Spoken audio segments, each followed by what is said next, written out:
And now we welcome Miranda Walters to the stage. In case you haven't heard about her before, she's the ultimate brain box, a prodigy, the smartest girl alive. Another announcer was calling me onto another stage on what must have been my 100th talk show. Everyone cheered and I sat in front of the host next to my mom. So, Miranda, how did you become so smart? I was so tired of the same questions over and over again. I was different, an anomaly. And I'll tell you how it all started, but first, hit that like button and subscribe to the channel so you never miss out on another cool story. Hey, there's still one more thing to do. Hit that notification bell. Great. So, my mom's a neuroscientist. In case you don't know what that is, she studies the brain. Before I was born, she had a dream. She wanted to use her research to create the smartest baby in the world. She convinced my dad to allow her to experiment on her baby, which just so happened to be me. My dad was easygoing and he had a lot of faith in my mom's research, so he let her.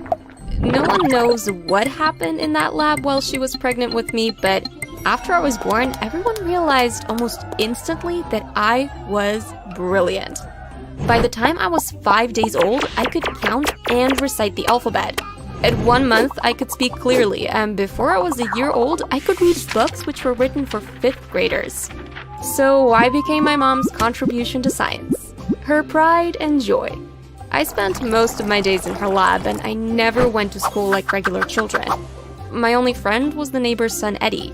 It was well known among scientists that my mom had done something revolutionary, but she refused to share her secrets. I guess she was just trying to figure out the right way to do it. And one day, she finally figured it out. When I was 10 years old and finishing my PhD in astrophysics, my mom decided she'd use me to advertise her invention. But it's not the real one. Of course I'm not sharing my secrets. I might share them with you when you're old enough. Anyway, here's the deal. I'm going to sell a microchip that has to be implanted in the brains of babies while they're still in the womb. I will tell them that this is exactly what I did when I was pregnant with you. I'll explain that it's some scientific phenomenon they'd never understand, and just ask them to trust me. People tend to trust scientists. And I have you as proof. Okay. Don't you want to know how much I'm going to sell one for? How much, Mom? $100,000. I'm marketing only to the elite. That means we only need to sell 10 to become millionaires. I really think this could work. That's really cool, but I mean, isn't it a little bit dishonest? Well, as far as I'm concerned, anyone who is stupid enough to believe that intelligence can be bought deserves to lose their money. You're going to benefit from this too, you know? Fine, Mom. Do whatever you want. So, I became the face of a revolutionary product my mom began advertising to rich people. Miranda is 10 years old. She has 4 master's degrees and a PhD. I'm sure you want the same for your children. Invest in the smart baby chip today. She'd have conventions where she'd explain her invention, and then she'd invite me to speak to the crowd, which was always blown away by my intelligence. In a few months, my mom had made $8 million. She was literally a millionaire. I told you I could pull this off. I never doubted you, Mom. You're so smart. Now I can quit my job. And he did. Lazy man. We decided not to move out and buy a huge house, although we could afford a luxurious lifestyle now. My mom left most of the money in a savings account. I was grateful that although I was still little, my mom let me decide how some of the money was spent. I wasn't an ordinary little girl who'd ask for toys anyway. I was very practical. We did a lot of traveling, and that was so fun. I could speak almost every language, so it was really exciting for me to be in different countries to practice what I learned. We'd been to 3 regions in India, which was where my mom had her biggest market, China, Vietnam, Singapore, Australia, Ethiopia, Nigeria, and all over Europe. But eventually I became tired of it all. I guess it's because I knew too much too early. I grew up too quickly and I didn't really get to experience what it was like to be a child. I used to see Eddie leave for school every morning and I felt some type of sadness. Sometimes I even wished I'd been born like everyone else. There were days I'd go over to Eddie's house after he came back and I'd bombard him with questions. So what is your teacher like? She's cool. She gives us presents when we get A's on her tests. She also takes us out on amazing field trips. What are the kids in your class like? There's Trent, he's the class clown. He's always making a joke about something silly. Then there's Angelina. She's the smartest girl in the school. And she's cute too. My best friends are Jaden, Harrison, and Billy, though. We always hang out during recess. I hope that we get to do the same middle school together, then high school, then maybe even college. That must be amazing What? to have friends. Well, you have friends too. You have me. I became so obsessed with the idea of an ordinary life that one day I set up a little camera and attached it to Eddie's clothes so I could see what happened at school. Of course, I knew everything that was being taught and I could have probably taught the teachers, but it seemed really fun to be around other kids. They were always laughing and playing together. But I never got to experience that, sadly. By the time I was 17, I'd almost given up on the idea of a normal life. Until this one crazy coincidence that changed my life forever. My mom was having another convention in the Netherlands. By this time, she was already a billionaire as she'd sold so many chips. People were convinced they worked somehow, so she just kept getting more and more clients.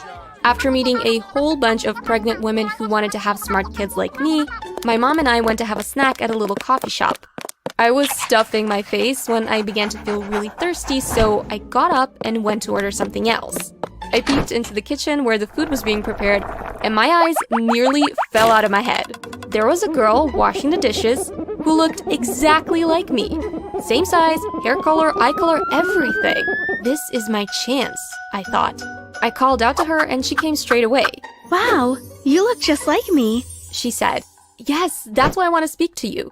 My name's Miranda, by the way. What's yours?" Mila. Is this what you do all day?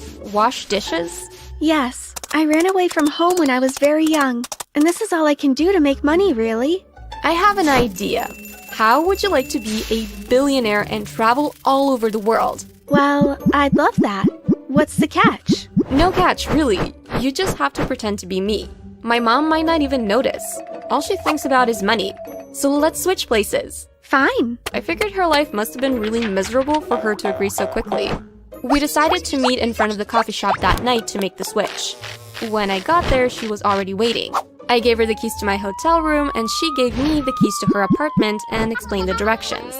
We exchanged social media handles too in case we got any difficulties along the way. That was it. I was free.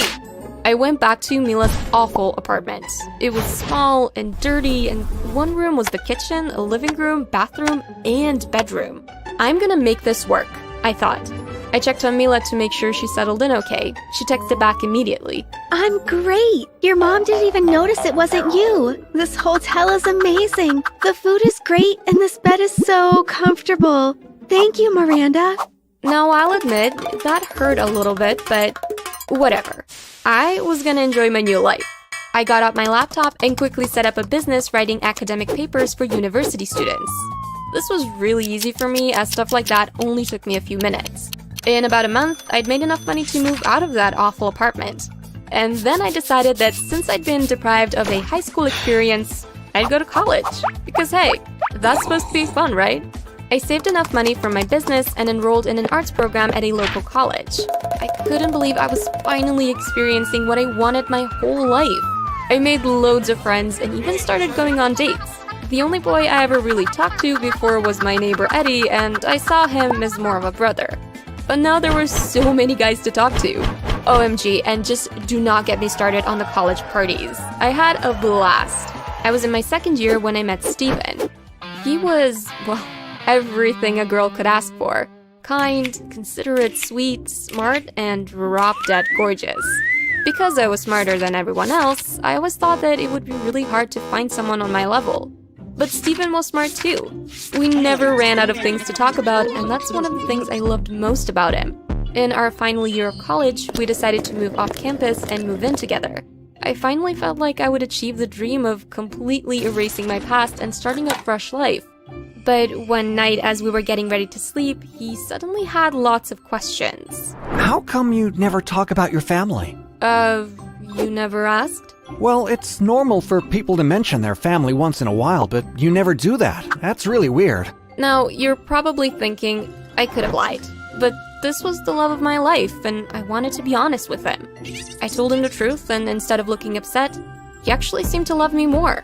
That's a remarkable story, Miranda. Now that you're an adult, don't you think you should go back to visit? I'd love to meet them, but I won't rush you if you're not ready.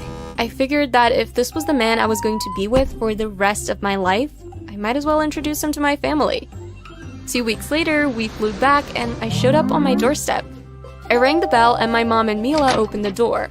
My mom looked at the both of us and gasped. What on earth? Miranda, you're back! Please don't tell me I have to move out. You're not Miranda? No, and I can't believe you never noticed. Nice reunion, guys. Anyway, Mom, this is my boyfriend Steven. He wanted to meet my family. Can we come in? Sure. My dad was pretty shocked too. It was kind of hilarious. We told him about what had happened in the Netherlands many years ago, and they just stared at us surprised. That explains a lot. Mila is not smart at all. I lost customers because of her. You still have money though, Mom, right? I suppose. I'd already made enough when you decided to leave anyway. I'm happy you've been having a normal life, and I'm sorry for all the stress I put you through. I guess I was only thinking about myself and all the money I wanted to make. I wanted to be known as the best scientist in the world. And I think I am now. I forgive you, Mom. My mom told me she'd give me half of her fortune to start my life with Steven. He proposed to me a few weeks after we went back to the Netherlands, and now we live a happy, simple life with our 2 children. You're probably wondering what happened to Mila. Well, part of my agreement with Mom involved her. Because after all, she's the one who gave me a shot at a better life. A normal life. Mila was given a few $1 million too, and now she lives in a fancy house in San Diego. She's really happy, and I'm happy for her. We talk all the time, and we've become like sisters. Everything worked out well for everyone in the end. Isn't that great? I picked up my lunch tray and headed towards the table where my friends were sitting eating. I had gotten about halfway across the room when I saw her. Of course, she hadn't noticed me. She was too busy fending off all her admirers. I had had the biggest crush on her for so long. I mean, who wouldn't? She was easily the hottest girl in our school. As I got closer to her, I took a deep breath. Hi. I waited for her to reply, but she just completely ignored me and went sailing past me. My heart felt like it had been ripped out of my chest. I felt so sad. But before I go on, make sure you like and subscribe and hit that notification bell too, because you don't want to end up feeling sad like me. I put my tray down on the table next to my friends. What's up with you? You look so miserable. It's Haley. Look, dude, just tell her that you're like her. But she doesn't even notice me. I just said hi to her and she didn't even give me a smile. Well, don't give up. You just need a way to impress her. How am I going to do that? I don't know, but I'm sure you will find a way. When I got home from school that afternoon, I went straight to my room. Jason, do you want a sandwich or anything? No thanks, Mom. I'm not hungry. That's not like you. Is everything okay? I sighed. Yeah, I'm fine. Okay. Well, I'm just going out for some groceries. I won't be long. I laid on my bed, staring at the ceiling. What am I going to do? I have to find a way to get Haley to notice me. But no matter how hard I tried, I couldn't think of anything that I could do to get her attention. It's no use. I might as well accept that she's never going to like me. I had never felt so distraught in my life. I felt like I would never be happy again. But little did I know that within the next few hours, my whole life was going to change. When Mom got home from the supermarket, she handed me a lottery ticket. What's that for? I just thought you needed cheering up. So I bought you a ticket for tonight's lottery.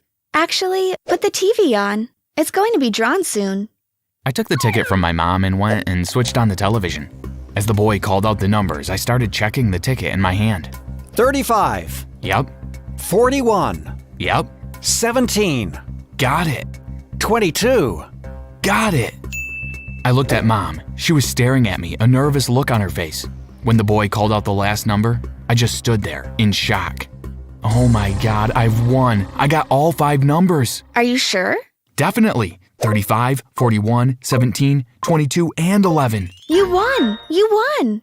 My mom and I started dancing around the room in excitement. I wonder how much I've won. We will find out in a minute. He's about to announce the winning prize. And tonight we have only one winner taking the whole jackpot of $5 million. It took a little while, but eventually it sank in. I was rich. I had won $5 million. The rest of the evening was a complete blur. Mom phoned up all our family and friends and told them the good news. People came around to congratulate me and we celebrated all night. The next day when I arrived at school, the news had already spread. I was immediately surrounded by all my friends and a lot of people I didn't even know. Is it true? Are you a millionaire? What are you going to buy first? You're so lucky. Everyone was so excited and I was loving all the attention. Then I noticed Haley walking towards me. I was expecting her to just pass by me without giving me a second glance, but instead she walked straight up to me. Hi, Jason. Congratulations. Oh, thanks, Haley. You know, you're pretty cute. Did anyone ever tell you that? No, they didn't. Well, I think so anyway. I couldn't believe it. Is she flirting with me? I could see my friends out of the corner of my eye giving me the thumbs up. I knew that it was my chance to ask Haley out on a date. Say, do you fancy getting a burger or something after school? Sure, that sounds great. I was so happy. I felt like jumping up and high-fiving everyone in sight. But instead, I stayed cool. Okay, let's meet at the school gates. Okay, see you later. I watched as she walked away, then I turned to my friends. Did you hear that? She said yes.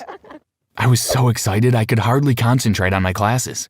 When the last bell went, I grabbed my bag and ran out of school. As I stood at the gates waiting for Haley, my heart was beating so fast and my stomach was in knots. What if she doesn't come? I bet she's changed her mind. But a few seconds later, I saw her coming out of the school building. Haley, over here. She walked towards me, a big grin on her face. Hi, Jason. Hope you haven't been waiting too long. No, I just got here. We had so much fun at the diner. Haley laughed at all my jokes and was forever complimenting me. I don't think I've ever been happier in my whole life. I really felt like nothing could go wrong. But when I got home, my mood changed. As soon as I walked through the door, I could sense that something was wrong. Jason? Yes, Mom? You'd better come in here. I went through to the kitchen. My mom was sitting at the table, looking very serious. I'm afraid I've got some bad news. What is it? You didn't win the lottery. What? But I had all 5 numbers. It was a faulty ticket. Some pranksters slipped them in the lottery machine at stores to fool people. No. I'm afraid so. I couldn't believe it. I had no idea how I was going to face everyone at school. If I told them all that I hadn't won the lottery after all they would think is that I had just faked it. Everyone will think I just said it to get some attention. Then another thought struck me. What if Haley thinks I was lying? She might not want to go out with me anymore. I could feel the panic starting to rise up inside of me. There was no way I was going to risk losing Haley. I decided that I would keep up the pretense and fake winning the lottery. No one will find out. I'll just let them think that I've still won. So I didn't tell anyone. Every day at school, I got more and more attention. I was soon the most popular kid in the school. And things with Haley just got better and better. We went out together every day and she showered me with love and praise. We even had our first kiss. I was so nervous. I was sweating and trembling. But Haley made me feel calm. You are such a good kisser, Jason. Thank you. I was so in love with her, I didn't even care about not winning the money. As long as I had Haley, it felt like I had won the lottery anyway. But then things started to get a bit difficult. People started asking me questions about what I'd been spending my money on. Have you bought a new car yet? What? Yeah, we've got a bright red Ferrari. Wow. What else have you bought? Oh, just designer clothes and stuff. I realized that if I didn't start showing some expensive stuff, then everyone would start to get suspicious. I couldn't let that happen because I might get to be unpopular again, and I might even lose Haley. So I started buying fake designer brands and wearing them to school. Of course, there was no way that I could afford the real stuff, but no one at my school would know the difference, so it didn't matter. Haley asked me for a few things too, so I bought fake things for her. A fake handbag and some fake diamond earrings. She had no idea. I thought I was going to get away with it forever, but one day things went horribly wrong. I walked out of the school gates and there was my mom waiting to pick me up. That wasn't the problem though. It was the fact that she was driving our old car. Everyone stood there staring, shocked looks on their faces. I realized they were all wondering why my mom was driving such a beat-up old car. Where's your Ferrari? I tried to hurry Haley away, but my mom had heard her. Huh? Ferrari? Other students began to crowd around the car. Why are you driving this old car? Where's your Ferrari? We don't have a Ferrari? But with all your money from the lottery, why wouldn't you buy a new car? We didn't win the lottery. A loud gasp could be heard from everyone. My heart sank. I couldn't believe that I'd been caught out. Why did you lie to us? You're such a loser. You've been pretending all this time. I didn't care so much what everyone else thought, but I did care about Haley. You're an idiot, Jason. I never want to see you again. Everyone, including Haley, stormed off, leaving me and Mom standing there. As I climbed into the car, I couldn't help feeling distraught. Mom got in beside me and started driving home. What's going on, Jason? Why would they think we had won the lottery? I just didn't tell anyone that the ticket was a fake. But why not? I wanted everyone to like me. I was worried if they found out I hadn't won, they would think I had made it all up. Oh, Jason, you have to be true to yourself.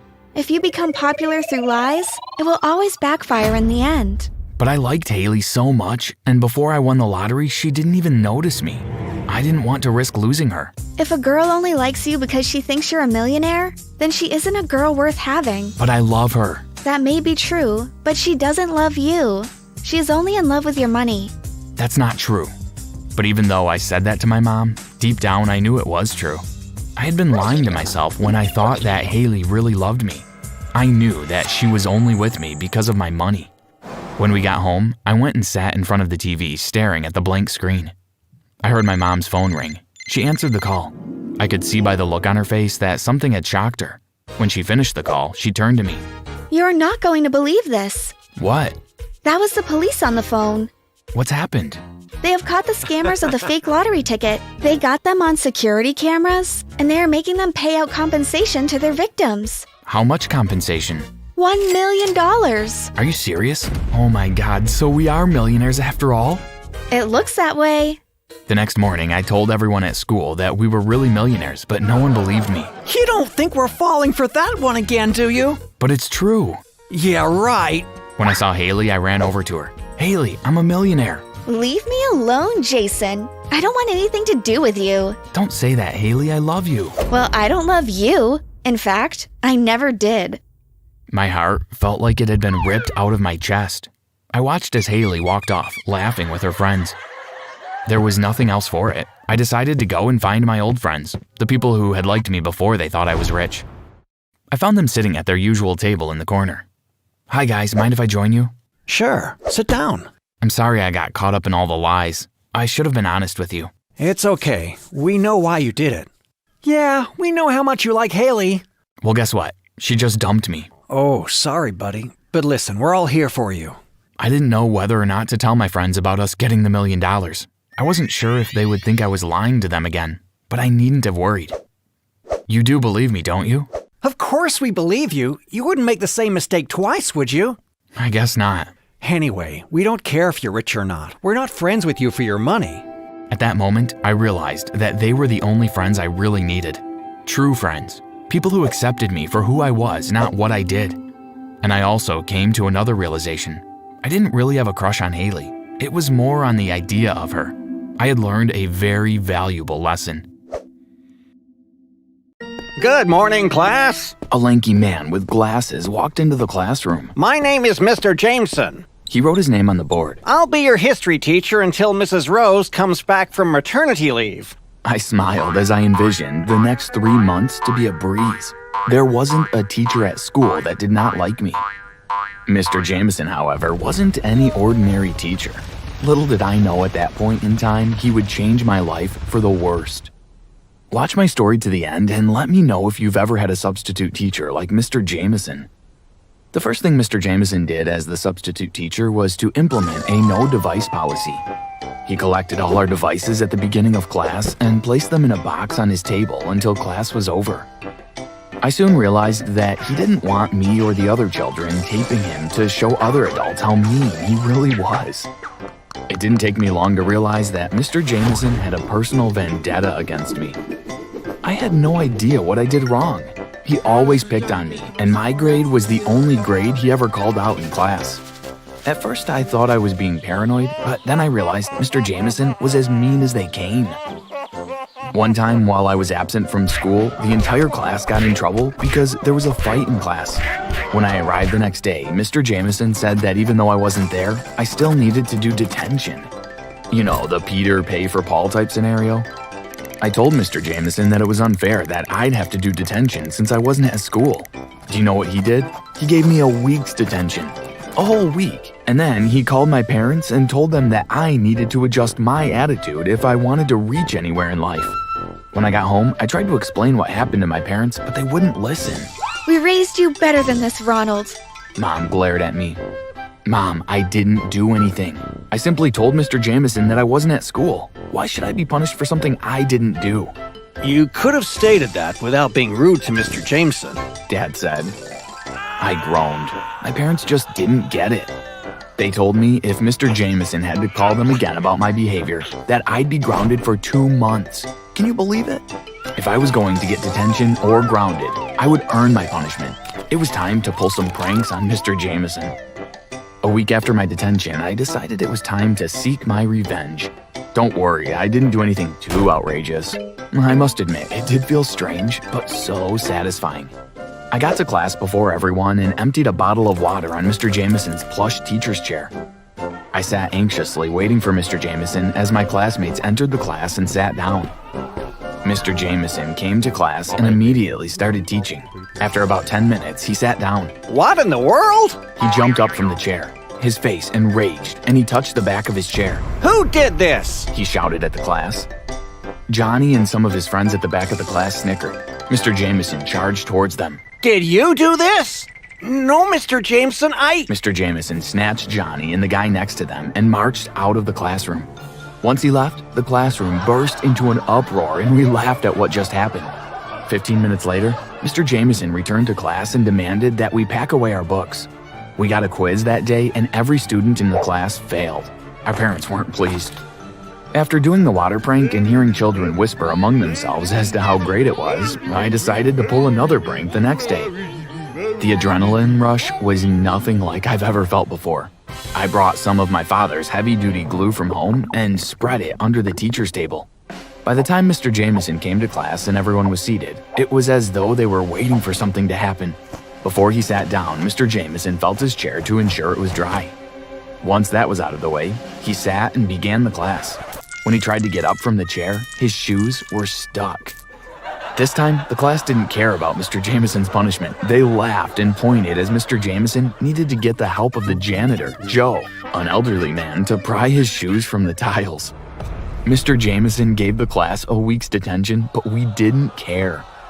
The fact that someone stood up to that evil teacher was good enough. I basked in the fact that I was the one to make it happen. But just like everything in life, all good things must come to an end. The next day, I asked Mr. Jameson if I could go to the bathroom. Sure. A smile curved his lips. If you can beat me in a fight. I raised my eyebrow. Excuse me? You heard what I said. If you can beat me in a fight, then you can go to the bathroom. Feeling as though I had something to prove, I decided to go for it. At least this time, my peers would know that I was the one that took Mr. Jameson down. Mr. Jameson pushed the tables to the side and then stood in the middle of the classroom. I launched myself towards Mr. Jameson, and in 20 seconds flat, I was gasping for air as I lay on my back. Access to the bathroom denied, Mr. Jameson said before he crossed over me and headed back to his desk. Everything in me wanted to run home and tell my parents about Mr. Jameson's bullying tactics, but I knew they wouldn't believe me. I needed proof of Mr. Jameson's behavior before I went to any adult. A few of my peers tried to record Mr. Jameson's behavior, but they were all caught.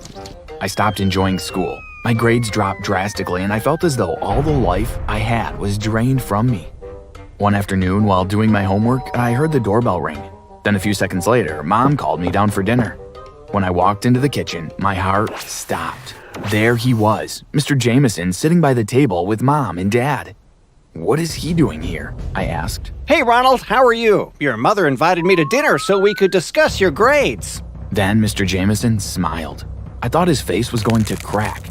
I had never seen Mr. Jameson smile or speak pleasantly to anyone before. He always had a gruff tone about him, but there he was laughing and smiling with my parents. I must be dreaming, I said aloud. Mom laughed. You are very much awake. Now come and join us for dinner. That wasn't the only surprise that night. During dinner, I found out that Mr. Jameson and Mom used to date in high school. I spat my drink out. What?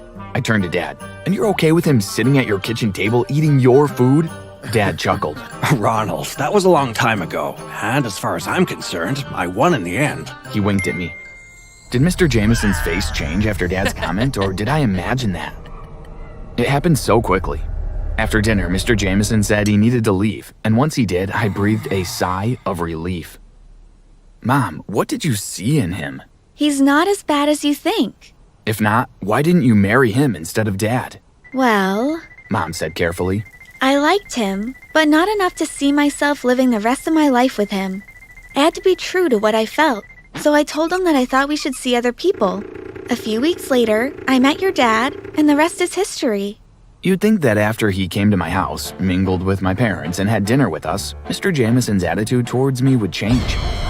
Wrong. It seemed as though he got 10 times worse. I felt worthless and defeated. One afternoon, I sat on one of the courtyard benches before going home. Tears welled in my eyes as the realization came to me that Mr. Jamison knew who I was before he entered the class on the first day. I was the son of an ex who broke his heart. By ill-treating me, he probably thought that it would hurt my mother. But how in the world could she be hurt if she didn't believe it was happening? The only person he was hurting was me. Joe, the janitor, passed by with his bucket and mop. He stopped, looked at me, and sat down. He didn't say anything, and neither did I. I felt as though all my frustration, hurt, and anger seeped through my pores. Before I knew it, I was spilling my guts to Joe, who sat attentively and listened. Now I'm at a place where I don't like school. I can't talk to my parents about it because they think I'm lying. Now we're hearing Mrs. Rose might never return. When did life become so difficult? Joe looked at me and calmly replied, Everything in life is only for a season. No season lasts forever, but how you react to a bad season can compromise the blessing you should receive in your good season. Continue to put your best foot forward. Everything always works out in the end. Joe winked at me before he got up and wheeled his bucket and mop down the courtyard. The next day, I went to school with a different mindset. I kept what Joe told me close to my heart. No matter what Mr. Jamison threw at me, I was going to put my best foot forward. Over the next 2 weeks, I worked hard and my grades improved. Mom even dropped off a fruit basket for Mr. Jamison one day to thank him for helping me improve my grades. Things seemed to be looking up. I noticed that if I didn't show emotion when Mr. Jamison mistreated me, he seemed to back off. I started to believe things were getting back to a sense of normalcy, and I was happy to go to school once again. Okay, class, today we're going to take this class outside. Mr. Jamison said. We are going to discuss some of the historical landmarks right here at the school. My classmates and I were just happy to get out of the classroom. After 30 minutes of discussing the landmarks of the school, Mr. Jamison told us to use the bathroom before we came back to class. By the time we got back to class, Mr. Jamison was there waiting for us. To end the class, he gave us homework and went to pack away his books into his bag. The bell rang, and as we got up to leave, Mr. Jamison stopped us. I'm missing my phone. Who has my phone? My classmates and I looked at each other confused. One of you little rugrats stole my phone. I will check every bag before you leave the classroom. We lined up and waited for Mr. Jamison to look through our bags. When he got to mine, he emptied all the contents onto his desk. There it was, a phone I had never seen before. I'm going to call the police. He fumed as he grabbed his phone from the table. I didn't steal your phone. You probably planted it there when you came back to class. I am not a thief, I yelled. I was sick and tired of Mr. Jamison. You can tell that to the police. Mr. Jamison and I yelled back and forth at each other until Principal Gray walked into the classroom. What is going on in here, Mr. Jamison? Mr. Jamison told Principal Gray that I stole his phone and he was just about to call the police. I don't think that will be necessary, Mr. Jamison. I am sure there is a better way. Is nobody listening to me? I didn't steal Mr. Jamison's phone. He's just jealous that Mom broke up with him and married my dad. Before Principal Gray could respond, Joe walked into the classroom. What's going on? Mind your business, old man. Mr. Jamison snarled. When someone spills something, then we will call for you. Mr. Jamison stepped towards Joe and Principal Gray stepped between them. Joe, this isn't your concern. Joe, Mr. Jamison here is accusing me of stealing his phone, and he said he's going to call the police. Is that so? Joe looked up and down at Mr. Jamison with a critical eye. Without another word, Joe walked to the back of the class. He picked up a camera that was hidden between two books and walked to Principal Gray. He rewound the tape and played it for Principal Gray. On the tape, it showed Mr. Jamison putting his phone into my bag before his students returned to class. If you need more evidence, I have the tapes from the last 3 days. Ever since Ronald told me about his mishaps with Mr. Jameson, I knew I had to do something. I saved up some money and purchased a camera. No child should have to be intimidated by a teacher. Shame on you, Mr. Jameson. Mr. Jameson, meet me in my office now. Principal Gray said and walked out of the classroom. Mr. Jameson stepped towards me, and Joe tapped him on the shoulder with his mop from behind. I wouldn't do that if I were you. Mr. Jameson grumbled something under his breath before he grabbed his belongings and exited the classroom. I thanked Joe and invited him to have dinner with my family that evening. During dinner, I told my parents what happened in school that day and how Joe came to the rescue. My parents thanked Joe and apologized to me. Mr. Jameson was fired, and we never saw him again. To anyone who's listening out there, keep speaking up and find an adult who will listen, and eventually, just as Joe said, everything works out in the end.